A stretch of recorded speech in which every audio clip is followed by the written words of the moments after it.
pada hari Kamisnya, pada hari pertemuan dengan paslon nomor 1 itu hari Jumat, tentunya sebelum sholat Jumat, itu ada telepon dari Pak Susilo Bambang Yudhoyono jam 10 lewat 16 menit yang menyatakan adalah, pertama, mohon diatur supaya Agus Harimurti Yudhoyono dan Silviana bisa diterima di kantor PBNU. Yang kedua, Pak Susilo Bambang Yudhoyono minta supaya segera dikeluarkan fatwa untuk masalah penistaan agama yang dilakukan oleh saudara terdakwa. Saya mau tanya lagi, Tidak ada. Sekali lagi, saudara saksi, ada atau tidak? Tidak ada. Karena kami akan menyampaikan nanti apa yang menjadi dasar apa yang ditanyakan ini. Sekali lagi kami tanyakan, ada atau tidak? Tidak ada. Majelis Hakim sudah ditanya berulang kali, ternyata tidak ada. Untuk itu kami akan memberikan dukungannya. Ya, Majelis Hakim, andai kata kami sudah memberikan buktinya dan ternyata keterangannya ini masih tetap sama, maka kami ingin menyatakan saudara saksi ini telah memberikan keterangan palsu dan minta diproses sebagaimana mestinya.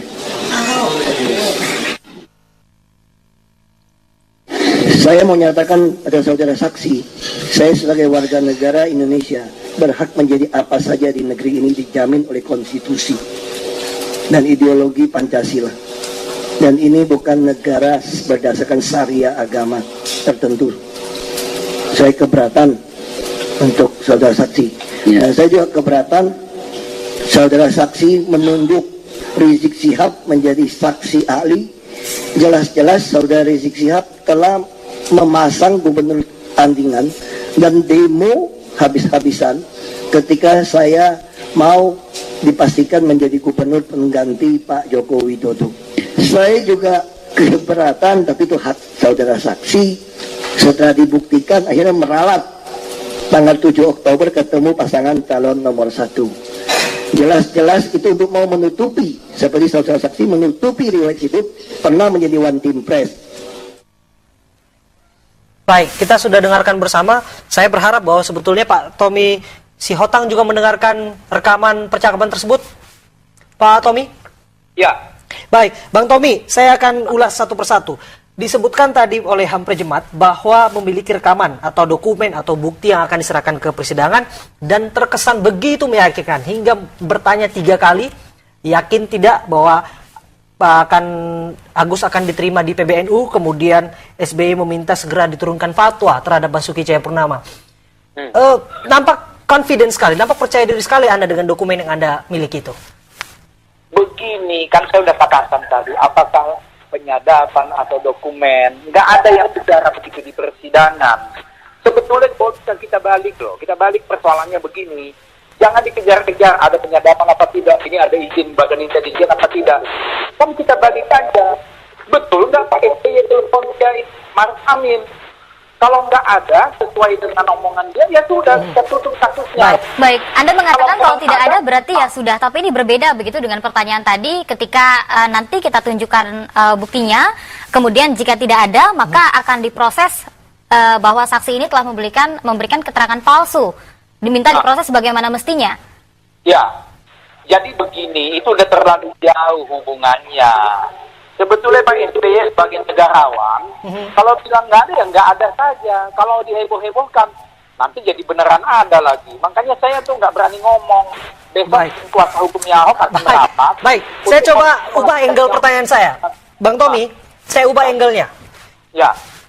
Untuk persidangan ini terang benderang, sebagaimana yang disampaikan oleh Pak Hampre tadi, pertanyaan 3 kali disampaikan kepada Pak Maruf Amin, akankah kemudian dokumen yang dikatakan berisi percakapan telepon Pak SBY dengan Kiai Haji Maruf Amin yang isinya adalah menerima Agus di kantor PBNU, terus yang kedua menurunkan fatwa, akan segera disampaikan di persidangan?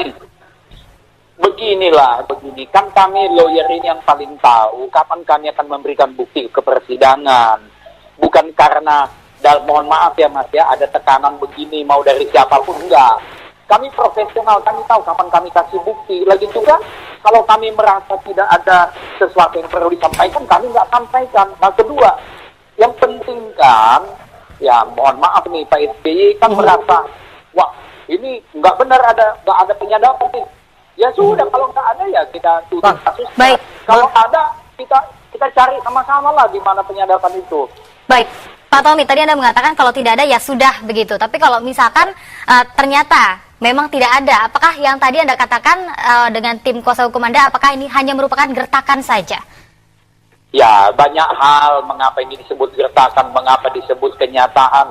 Udahlah, nggak usah jauh-jauh. Antasari Anwar nggak ada salahnya, bisa dijeblosin 18 tahun penjara gitu. Terlalu jauh kita, Bang, terlalu jauh. Makanya, Bos, kita menahan diri. Besok atau lusa kami akan press release masalah ini. Gitu aja, Pak, ya.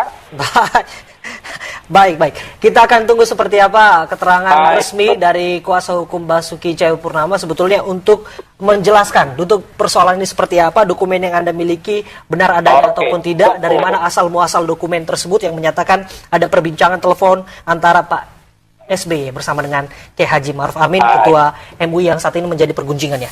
Pak Tommy, jika kita lihat begitu persidangan kemarin, ini juga sempat ada hal-hal yang cukup membuat suasana yang sudah mulai damai ini kembali heboh dengan adanya kata-kata begitu seperti menuding dari Ketua Umum Majelis Ulama Indonesia Kiai Haji Ma'ruf Amin ini misalkan dengan tudingan Betul, bohong dan berafiliasi juga dengan kelompok, oportunis politik dan lain tertentu. sebagainya.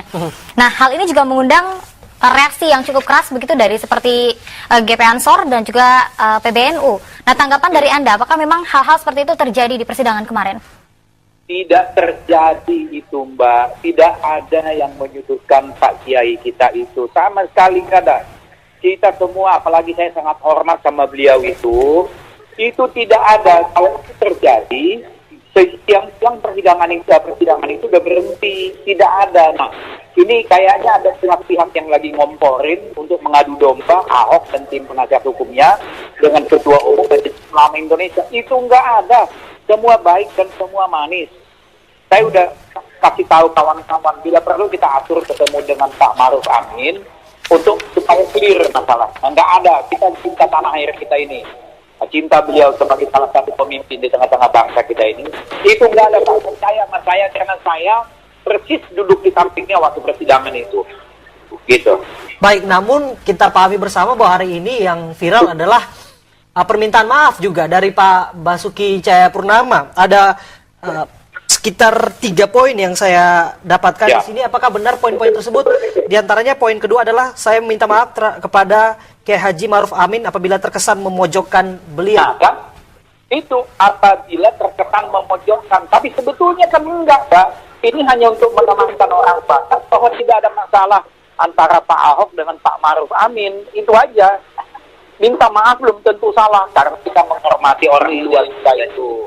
Itu saja yang dikaitkan dengan udah kita maaf dan salah. Enggak begitu. Kita budaya Indonesia ini sama orang tua wajib kita enggak salah pun kita minta maaf lah. Begitu. Baik. Bos.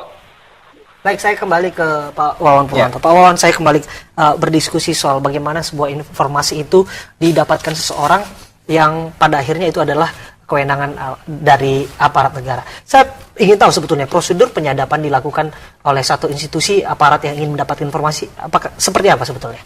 Ya, tentu ada persoalan yang perlu disikapi. Kalau mengenai KPK ya tentu berkait dengan koruptor, kemudian mengenai di kepolisian tentu kaitannya dengan masalah crime, kejaksaan juga demikian, BNN dan narkoba. Nah, kalau Badan Intelijen Benarkah Negara, kemudian bahwa dalam undang-undangnya memang mewajibkan mengajukan surat ke persidangan terlebih dahulu, surat izin kemudian baru melakukan penyadapan terhadap BIN?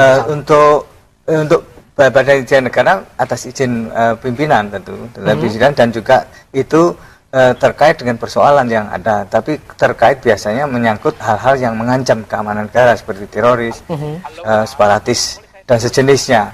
Apakah itu Tapi bisa dilakukan hanya- secara merta sebetulnya? Atau kemudian ada proses yang memang secara panjang harus dilalui? Ya, tentu dengan izin. Saya kira Izin. kita tahulah proses mengenai izin itu, dan kemudian hanya dilaporkan kepada pimpinan. Dan laporan dari Badan Intelijen Negara hanya kepada user, yaitu presiden, tidak ada lain. Baik, dan ketika ada begitu ya orang-orang yang memang melakukan penyadapan tanpa melakukan prosedur-prosedur yang tadi Anda katakan begitu, digunakan juga untuk keperluan pribadi dan juga golongan tertentu, apa ancamannya? Oh, itu dipidana bisa 15 tahun, bisa denda 800 juta. Baik. Jadi tidak sedikit, hukumannya berat kalau memang itu terjadi. dan harus terbukti dulu bahwa memang itu dilakukan. Nah, bagi mereka-mereka yang tanpa kewenangan melakukan itu sama hukumannya juga menunggu, karena memang ini kan hak private dari seseorang. Betul. Tapi kita harus sadari Betul. untuk masalah-masalah tertentu seperti teroris, negara adikuasa saja juga melakukan penyadapan terhadap hak privat dari warga negaranya karena untuk melindungi kepentingan publik yang lebih luas. Baik, terima kasih Bang Tommy Terima Sihombing. kasih, Bang Terima Tommy kasih juga Sihombing. Pak Wawan Purwanto sudah berbincang bersama kami di iNews Petang.